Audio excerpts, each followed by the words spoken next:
All right, I'll start, and as people trickle in, obviously they can catch up. But um, firstly, thank you all for joining. I know it's a Saturday, and there are many ways you can spend it. So thrilled to have you here.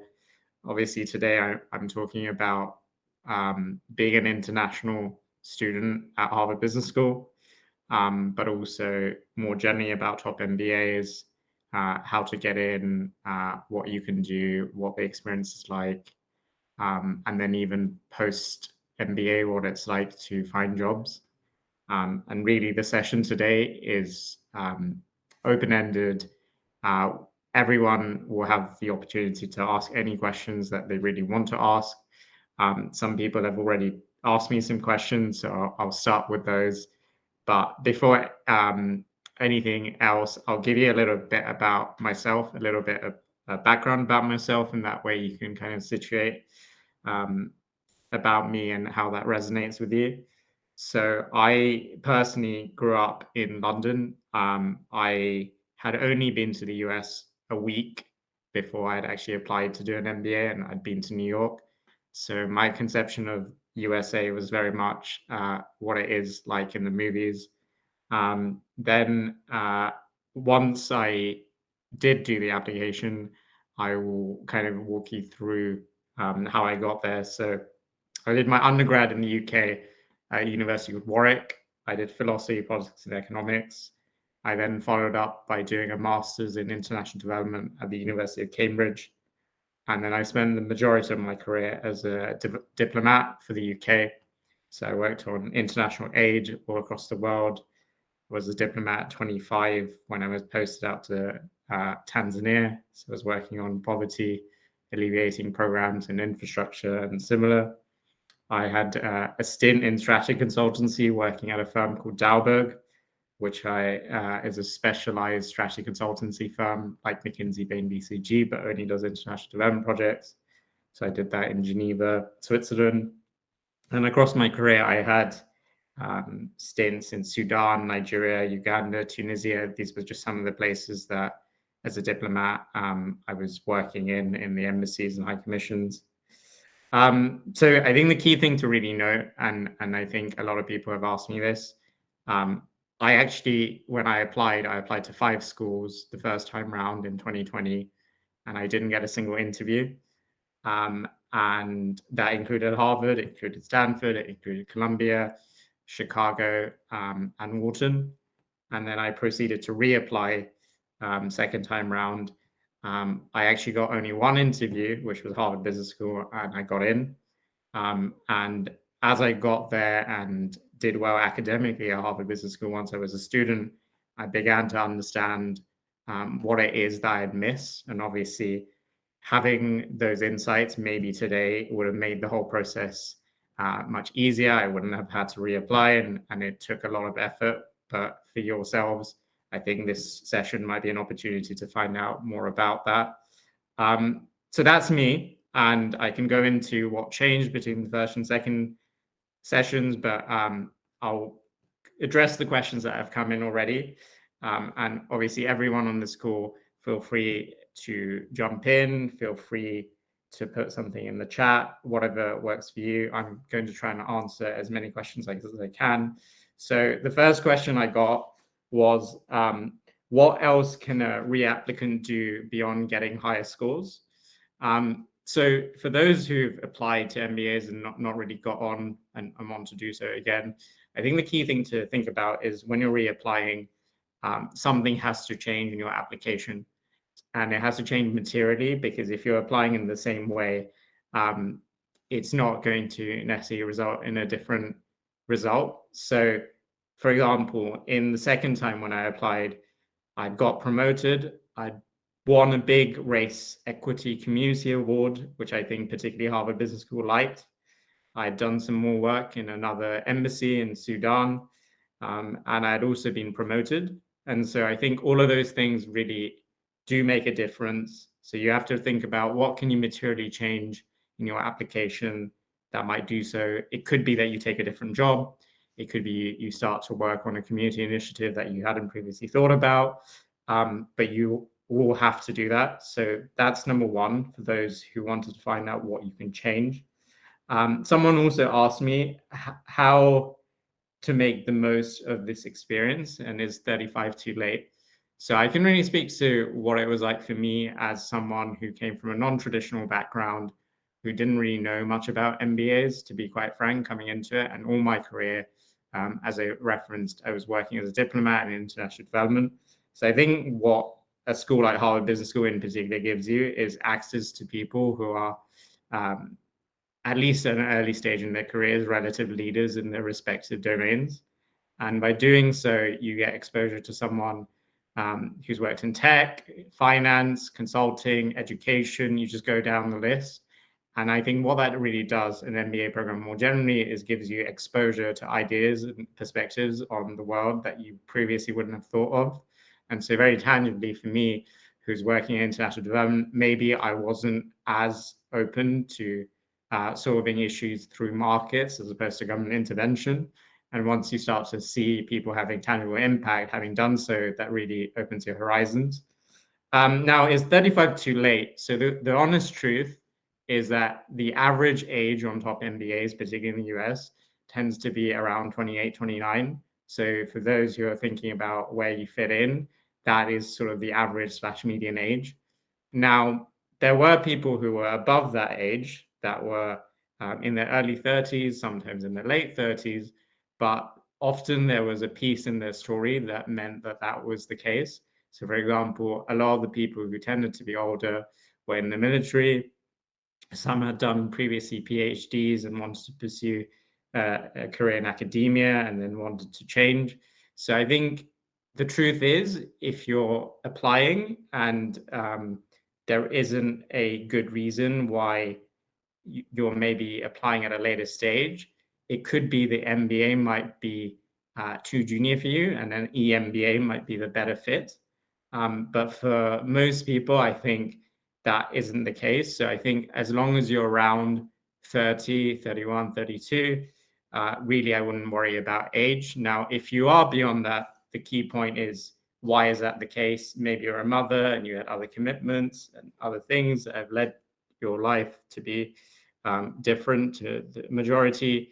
If that's the case, don't worry. Admissions committee looks at that, so you should still apply. Another question I got was, how was the case method and how does that compare to other pedagogies? So really, having done the MBA, now I'm back in London and I'm going to some of these lectures. I live very close to the London School of Economics, so I can pop in. What I've actually found is that the case method really gets you to think about the problem in a very unique way that you wouldn't have done otherwise. And so very tangibly, how that is you get your business case, you read this business case, which is typically how it's done at Harvard Business School, prior to the case. It normally takes about 2 hours of preparation, and the academics tell you and the practitioners tell you it should take you 1 to 2 hours, and that's what most students do. So the night before, that's what you're doing. You come to class. In the class itself, there are placards, so your seat is pre-allocated in the classroom, and there's actually a scribe writing down what you're saying and what your classmates are saying.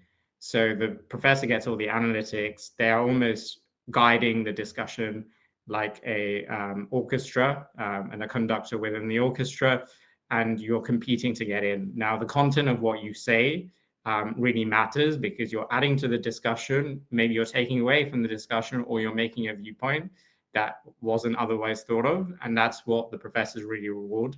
Now, if you think about it from a professional standpoint, when you're in positions of power, and no, this is not the interview process. This is about the case method at Harvard itself.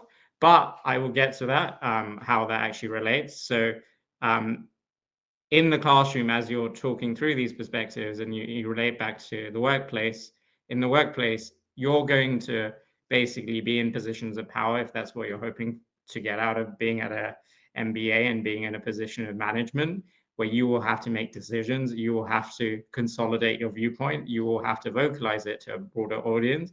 And that is really what the case method is teaching. It also teaches you to be judicious in thinking about when you should participate and when you shouldn't. and also how can you most effectively come in and at what points can you really add to the conversation. So when you're doing 500 of these cases on all sorts of industries, you come away much more rounded than you otherwise would have. So that's how the case method is completely different to a normal lecture-based pedagogy of learning where you're not participant. And I would say if you're an introvert, this really pushes you to come out of your comfort zone. So that is really a key thing to note. Now, how does that relate back to the interview process? Someone had asked that question. So actually, when Harvard is actually screening for applicants when they're going through the MBA as an admissions process, what they're looking for is people who can do well in the case method.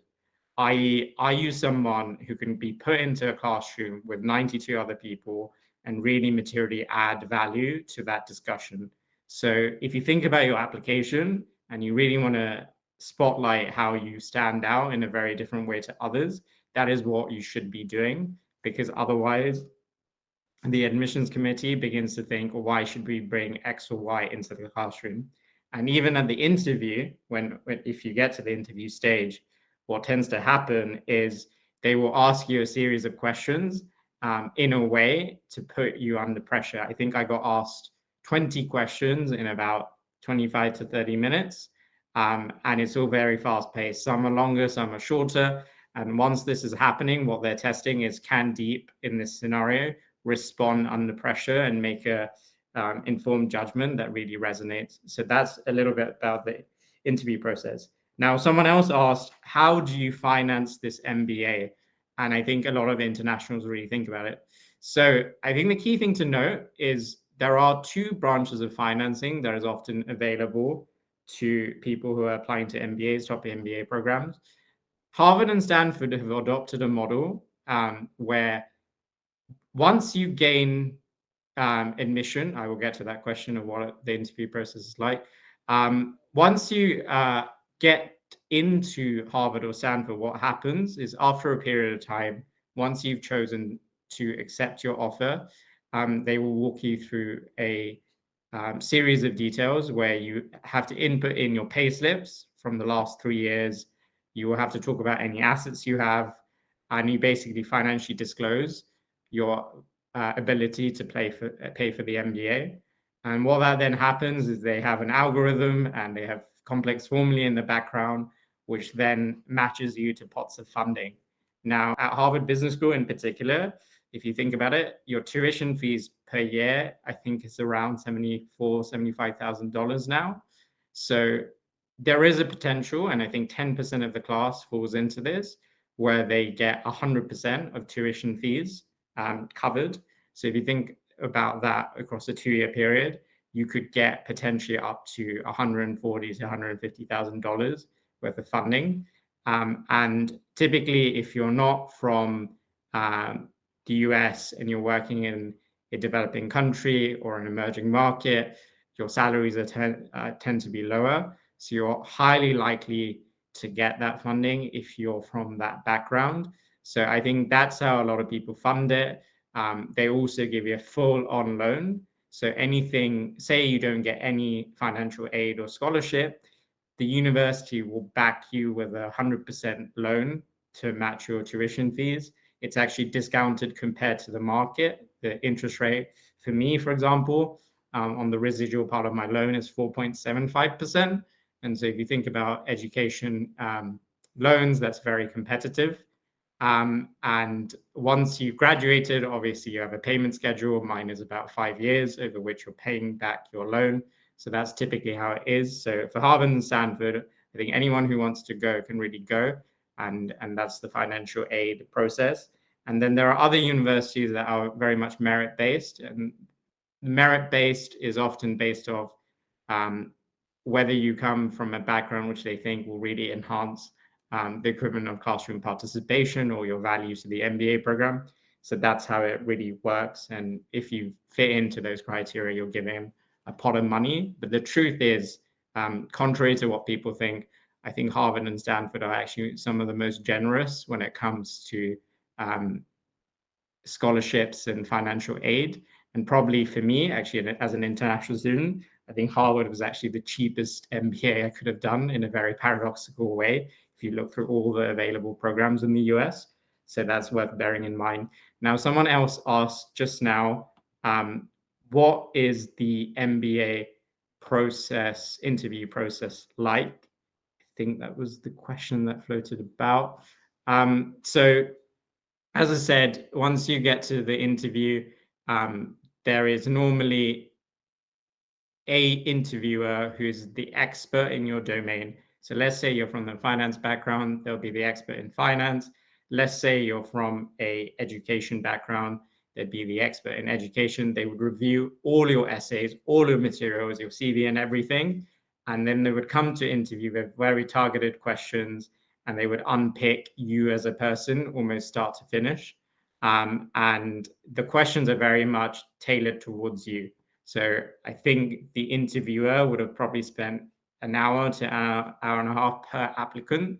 So they're bespoke questions, and it really has to be your story. So you really ought to think about where you intend to be post MBA. Does it really make sense, linear to who you are as a person? How does it fit in with your short-term goals, your long-term goals, that is? And you're likely to be asked those questions, what you like to do in your spare time. So you can be asked absolutely anything, and it's critical to not be rehearsed and almost off the cuff. So I think someone asked a question about deferred.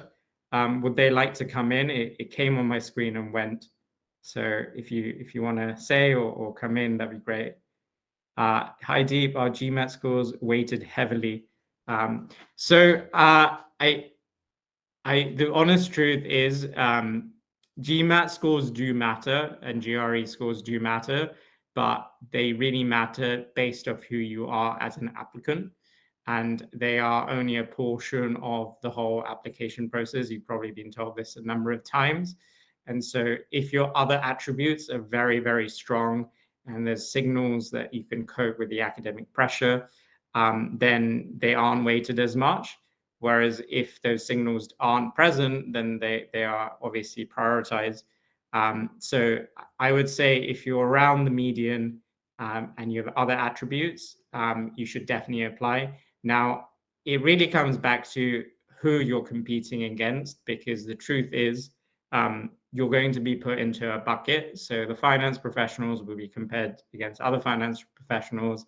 The Americans will be compared against Americans. The Indians will be compared against Indians. That is how it's going. So I think the real critical thing to remember is, in your bucket, what does that mean? And whether you think you're going to be competitive. So it's very critical to really have that contextual knowledge. And so, yes, it can be really important if you're on a very oversubscribed bucket, and that's worth bearing in mind. Someone asked me just now, how does this compare to UK MBAs, London Business School, and the like? So the truth is, UK MBAs for the most part tend to be 1 year long, and you know that US MBAs tend to be 2 years. So I would say one material difference is obvious, of course, on a UK MBA, the program itself is shorter. You spend less time out the labor market, and you're able to get back in. But I would say it's probably more difficult to switch. And also in the US, you have the option of actually doing a summer internship, which gives you a gateway into an industry, somewhat making it easier. Also, the labor markets between London and the USA are materially different. Being from England, I know this quite well. Here, it can actually be quite hard to get jobs as international students, because it's more difficult to fire employees.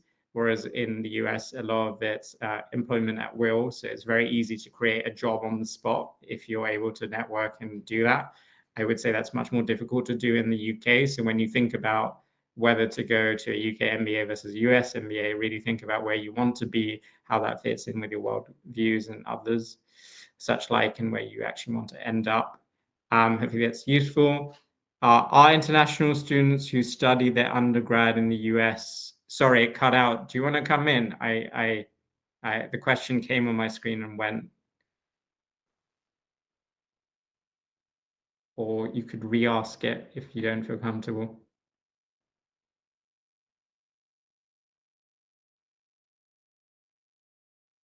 How would you Hi, recommend? can you hear me? Go on. Yep. Yeah, our international students from like foreign countries who studied their undergrad in the US, are they considered as international or domestic students for their MBA process? So let's assume I was 18, I came to the US from a foreign country, studied my undergrad. If I'm applying for MBA, are we in the international bucket or domestic bucket? You're in the international bucket. Right. I would say actually on the international bucket, typically there's about 300 to 350 seats, maybe slightly more, 400 maybe now. You're looking at about 35 to 40% of the class being international. And what you tend to find is, I think, something to the magnitude of 75 to 80% of those have actually done studies in the US or have connections to the US already. So hopefully that answers the question. You will definitely be considered in the US bucket, international bucket. Anyone else want to come in? Some questions have been coming on my screen, but they've been floating very quickly, so I've been missing them. How do you recommend standing out as a deferred MBA applicant? Yeah, I mean, I think I addressed this slightly at the start, but really as a sorry, to clarify the question, when you say deferred MBA applicant, do you mean someone going for the 2+2? Yes, 2+2. Yeah, I mean, obviously at that point in your career, you're unlikely to have material work experience. Maybe you've done some internships and such like.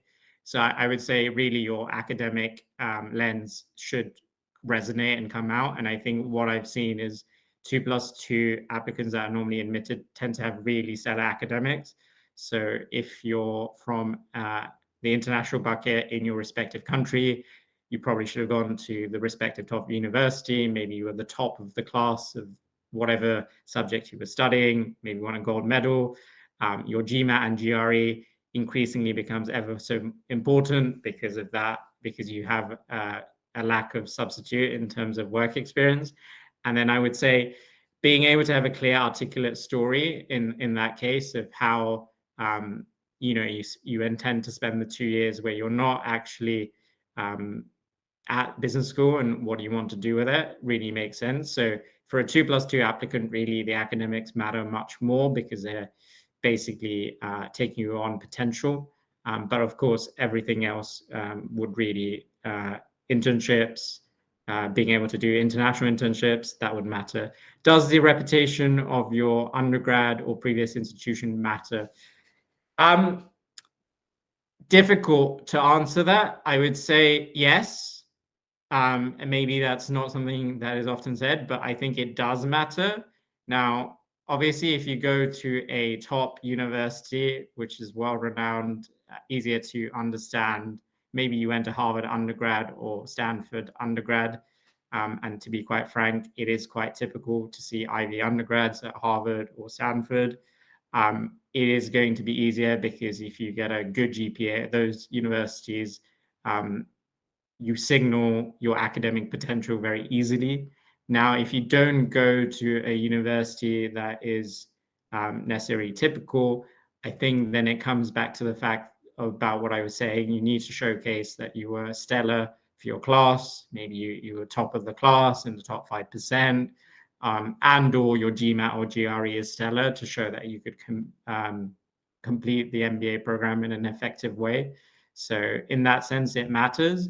But of course, if you have world-class experience in your respective field that offsets that, I think it would matter to a lesser extent. So you have to remember that you can almost break these into 2 or 3 components: academic, extracurricular, and then your actual professional experience.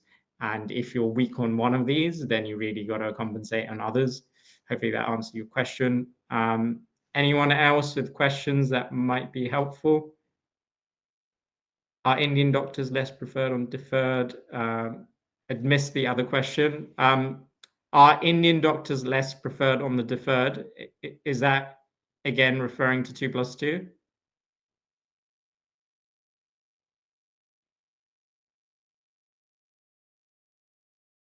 Yes. I don't think that I don't think the 2+2 would necessarily be. So you're a current working Indian doctor, is that right?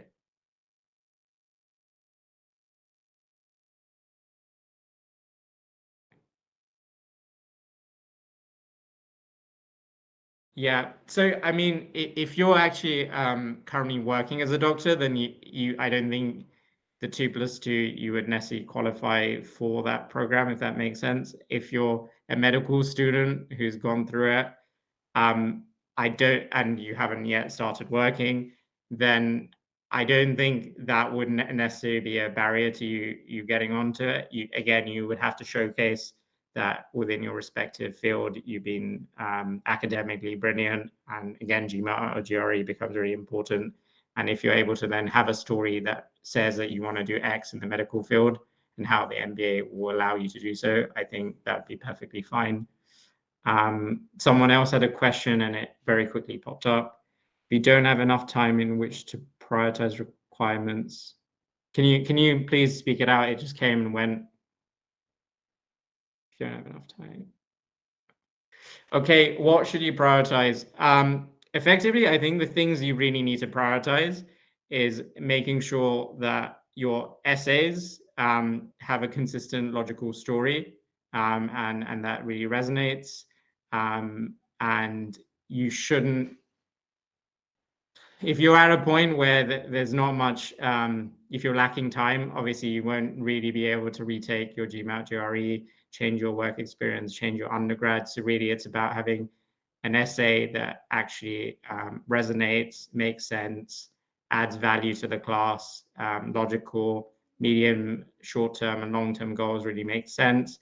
I'll be leaving a link, by the way, for all of you who've joined today, about how I can help with coaching.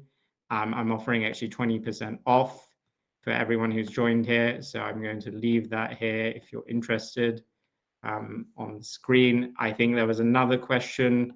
Can you please speak it out again?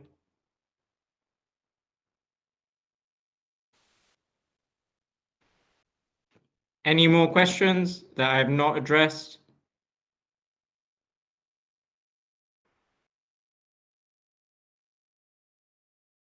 If you want to work in the UK after your MBA, I would highly recommend taking a UK MBA, because the work experience, by being in the UK, it's easier to facilitate getting the requisite interviews for the jobs, just by being contextually close. That said, if you go to a top 50 university in the world, so the top MBA programs would qualify, the UK has a scheme where they allow for 2 years accelerated entry for people into from those universities into the UK. So you can actually go to Harvard and Stanford and come in, but a UK MBA would probably be better. What resources or programs do you most find useful to HBS? Could you put that question again, or come online? Okay, so by programs, do you mean courses, or do you mean other things surrounding the MBA? Just so I can clarify that.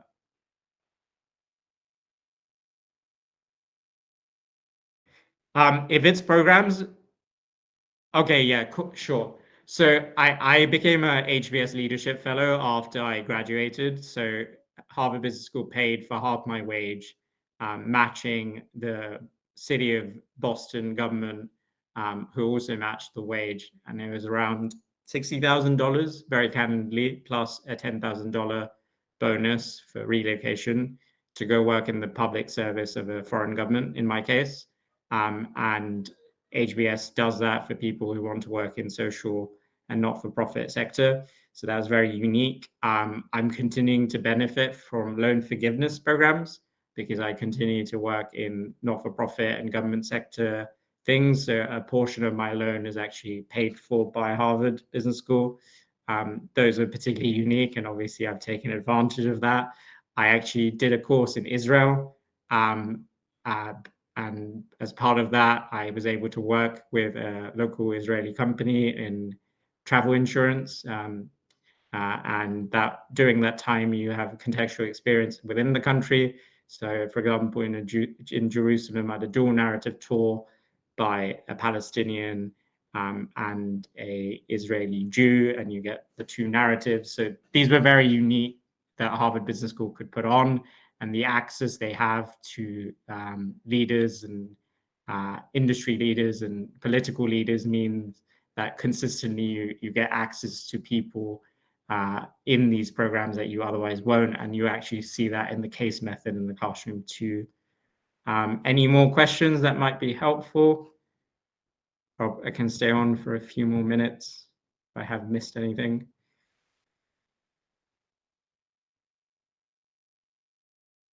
No? Was that useful, everyone? Anything that might require being covered? Great. Well, hopefully that was useful. For those who are thinking of applying to MBAs, as I said, I've left a discount code. Please sign up. I can work with you. I've been doing this for 10 years. So hopefully if that's part of your journey, we can work together. And no problem. Yeah. Bye for now, everyone. Thank you.